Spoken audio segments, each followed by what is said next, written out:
Ne nous désespérons jamais, celui qui se confie en Dieu ne peut jamais périr. Il y a une réalité que Dieu ne supporte pas. En tout cas, ce n'est pas possible pour Dieu. C'est le fait qu'une épreuve, quelle qu'elle soit, ne soit que mort. Il est bien des épreuves que nous éprouvons tous, que nous supportons. Si Dieu, dans sa bonté, ne veut la mort de personne, il permet toutefois des épreuves afin de faire de cette épreuve une occasion de sanctification, de conversion, tant pour soi ou bien pour quelqu'un d'autre. Il peut nous arriver parfois, lorsqu'on a une épreuve, c'est pourquoi moi ? Pourquoi ça m'arrive ? Eh bien, toute épreuve est une occasion finalement de se laisser déplacer, parce qu'une épreuve est par nature ce qui conduit à me laisser déplacer, donc à reposer la question de la foi, d'une part, mais aussi à réorienter mon espérance.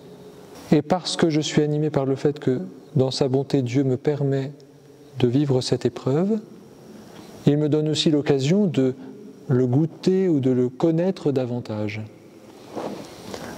Pour une part, et puis pour d'autre part, eh bien, d'une manière un peu mystérieuse, une épreuve que j'éprouve est peut-être l'occasion d'une conversion de quelqu'un d'autre.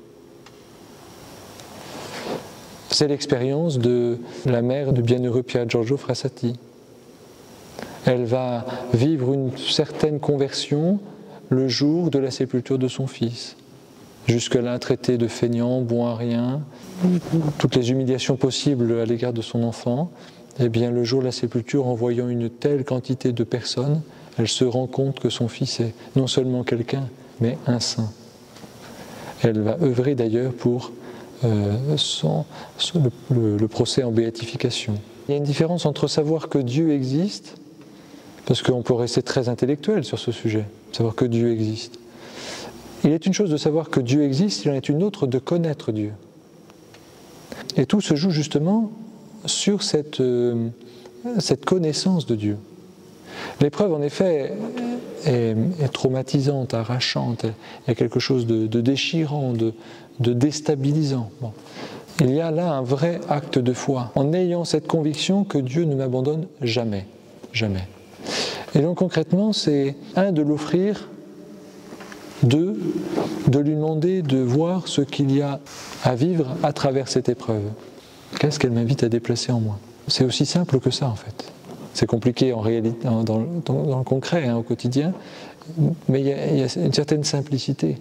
Qu'est-ce que le Seigneur m'invite ? Et avec cette ferme conviction que, puisque le Seigneur veut mon bien, eh bien, il va me montrer le chemin pour traverser cette épreuve. Sous un autre angle, on pourrait même dire que l'épreuve est salutaire. Tant mieux si on est éprouvé. Il y a des gens qui aspirent à ce que la vie chrétienne soit comme une rivière très calme, sans mouvement, ou pas trop en tout cas. Et le risque, c'est que justement elle reste comme ça. Mais à ce moment-là, on en perd la foi. L'intérêt de l'épreuve, c'est justement de redire cet acte de foi dont je parlais tout à l'heure, et donc d'affirmer son espérance. L'épreuve est nécessaire pour se laisser questionner. Or, la question suppose un vide, ou exprime un vide, et l'homme ne peut pas supporter de vide. Il a besoin d'en être comblé.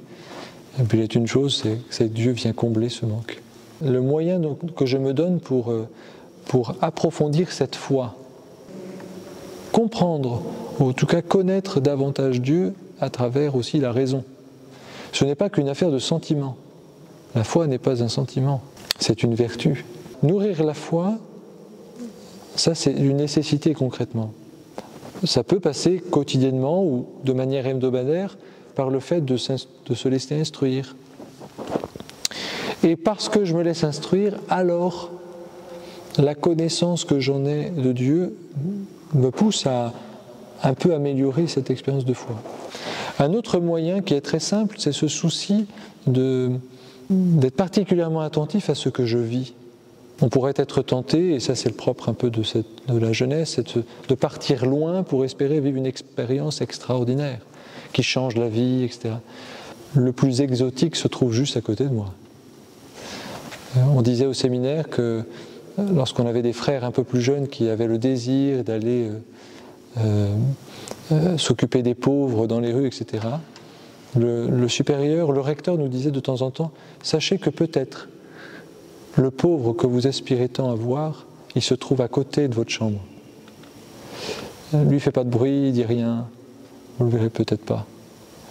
Mais si je commence à être attentif par celui qui est proche de moi, dans le quotidien de mon existence, dans ma vie ordinaire, on pourrait dire, eh bien, j'apprends à être disposé à ce que le Seigneur me dit, et donc à me laisser travailler, éprouver, déplacer. Et donc j'ai besoin de la foi pour l'enraciner, et donc j'ai aussi besoin de l'espérance. Tout est lié.